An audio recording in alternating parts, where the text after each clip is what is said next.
And so I had an early midlife crisis at about 36 years old and got out of the corporate world. Then I came down to Mexico and started this windsurfing resort.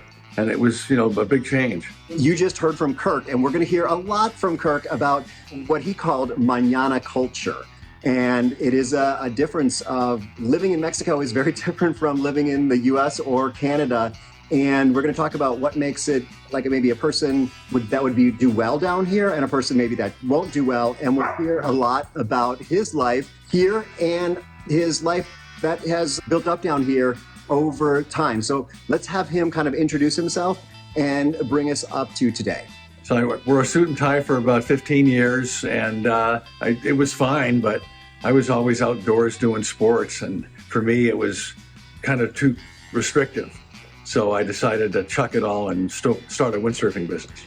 So we are here in La Ventana, and I probably got a playlist of La Ventana interviews because I've done a few of them. This is definitely a water sports or wind water sports culture. A lot of people move back and forth between Hood River, Oregon and down here, and also from California.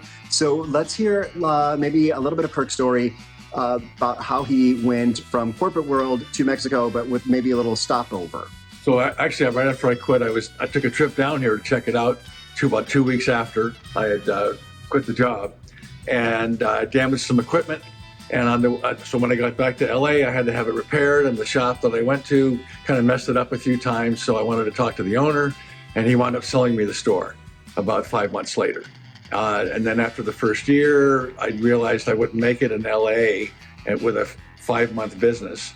And so I thought it was pretty nice down in La Ventana. And I was lucky to be the first gringo windsurfing business in town, which now has developed into what it is, which is unbelievable. Kirk opened a business down here, and let's hear what it was like. This was like 20 years ago. I'll have him correct me. So it was actually 30 years ago. And I did some reading about things and do's and don'ts. And I needed a Mexican front man. Before that time, all the businesses down here that were foreign had to be 51% Mexican owned. But NAFTA changed that, but you still needed to have that dynamic to get anything done. So I worked with a wonderful man named Silviano Robles for about 5 years, who benefited also from his relationship with me and people that I turned him on to. And we got our foothold into the property here in '94 when it first went up for sale through land reform. Through Silviano, I learned about the mañana culture in Mexico. It's a completely different way of doing things. It's hard to get used to, but when you learn after a while, it always gets done. It just doesn't get done on your timetable. And one of the most interesting phrases down here is a lot of people think mañana means tomorrow, but it actually just means sometime later. The phrase for tomorrow morning is mañana en la mañana. Remember that mañana doesn't mean tomorrow. Yes, I've heard it very similarly. I've heard mañana doesn't mean tomorrow. It just means not today. So let's hear now what some of those mañana experiences were. For example, if an employee doesn't show up to work, it's not a big deal because if his mother was sick or there's some family issue, that takes precedence over the job. And so a lot of times you're left shorthanded unless you kind of overstaff. The same thing up north, your house construction's never on time, but here it's like triple or quadruple that not on time. And then usually there's some extra cost that gets laid in there too. So it's never exactly what you expect. So when we finally were able to build our own house at the resort, we had a move-in date, and of course it wasn't ready. And so we were in a hurry to move in, so we kind of did a quick job on the interior, which we kind of regretted for a long time because it was like lumpy walls. So we learned from that too that you don't want to make things that close in time-wise. If you really want to learn in depth about building a house down here, there's a really great book called God and Mr. Gomez. It's probably 40 years old now, but it still applies. And it's a good insight into what you're going to be experiencing.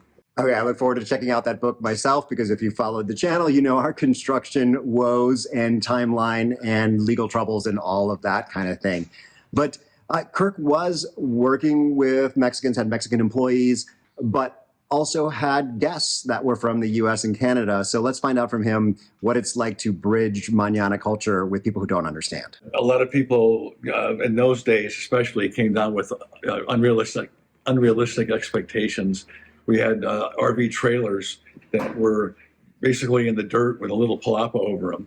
And the main emphasis was on windsurfing, and we had great equipment for that, but the lodging was pretty meager. And quite a few guests, had an issue with that, even though we were very upfront about it, that it was $50 a night in a trailer. But over time, we got a lot of repeat business, and the business really grew because in balance, we were doing the right thing with the windsurfing side being the focus. Nowadays, there's deep sea fishing, there's fly fishing, there's incredible mountain bike trails. It's gone completely almost all season, although it's too hot for me in the summer here. So sometimes one of the maids wouldn't show up for work, and so Kitty had to clean the rooms. And then if it was more than like a couple of rooms turnover, then I would help. I was doing all the other parts of the business. And we'd have a pipe burst on a Sunday, and so I'm underneath the bathhouse, in the poo-poo trying to fix the pipe. So stuff like that was going on, but that's a different era, really. That was back in the 1990s, and it's gotten it's improved beyond that. Yeah, actually, getting folks on Sundays is a challenge. Sundays is very much family day, and so it's always a questionable thing to contact a Mexican worker on a Sunday to say, hey, can you help me today? Usually you want to wait until Monday if you can. So that is still out there today. I'm going to ask Kirk for some advice for you. Say you're out there and you're not sure if you're the type of person who's going to do well in Mexico. Let's hear his thoughts, because he's been here for 30 plus years and seen the changes and the type of people that are coming now versus before and how that's working out. If you're going to come down to Mexico, you got to, when in Rome, do as the Romans do, as it were. You're not going to change the culture. And if you can't accept those things, that the whole mañana thing, you're not going to like it here. Bear that in mind when you're thinking about coming. It's always better just to come for a vacation or a visit first anyway and check it out. If you go to a big resort, you're not going to get the flavor of it.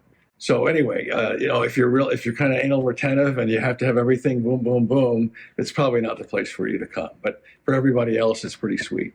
And Kirk makes a great point about the resorts. Actually, when I was flying out of Cabo Airport about a month ago or so, I saw there was a guy in line. He was really angry at the Carl's Jr. staff, and he was yelling at them because they were too slow and they weren't efficient enough and things like that. And it's like, clearly he came out of a resort. And in the resorts, those people are there on Sunday. You never get to experience you don't experience mañana culture because they have it set up so that they provide the experience that people from the US and Canada are used to. When you leave the resort and you get out into real Mexico, you need to start living like a Mexican, and that is accepting the things that Mexicans accept. And it's a wonderful thing. It really is a good thing. I'm going to have Kirk talk about the plus side. If you are of the personality where this will work well for you, it can be great. But if not, you'll be frustrated and want to go home immediately. So what it feels like down here when everybody slows down a little bit, people are nicer to each other. Everybody's not so hair edge, ready to explode about some little insignificant thing because it doesn't seem so significant. One of the best bumper stickers I've ever seen, I've only seen it once, in El Sargento, was Carpe Mañana. It's great every day, just about every day, but tomorrow's going to be pretty great too. So it's nothing to sweat it. Don't sweat it. So when we sold our resort on the beach, we were leaving right before Christmas that year, and my wife and I were both feeling pretty down. And as we drove out of our gate, we looked straight across the road and we saw Tom and Holly Schmidt's house. And I said, that's been for sale for 2 years. Why don't we buy that house? So we did. So it's great now because we're still right here, but we don't have to work anymore. So we just goof off, and we're learning how to wing foil. I still kiteboard. I think pickleball's next because I need something to do in the morning. And but there's great fishing, there's mountain bike trails, there's paddle boarding, you name it. See, as I tell you guys all the time, it comes back to pickleball in the end. Actually, it's funny. Kirk was saying, yeah, there's no wind today and there's not going to be any. The other interviews I've had here, everyone's got the little wind meters and showing what the expected wind will be. The biggest pull for people coming to La Ventana is missing. So it's got to have something else to do. But I just left a coffee shop, met some folks in there. It's a small town. It is pretty, I would say, gringo-fied.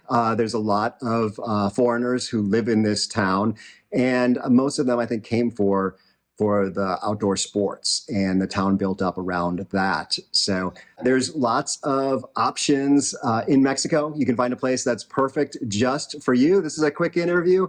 I wanted to introduce you to Kirk, spend a little time here in La Ventana. There'll be more videos from La Ventana up here and other videos from expats, foreigners living in Mexico, so that they can inspire you to do it too.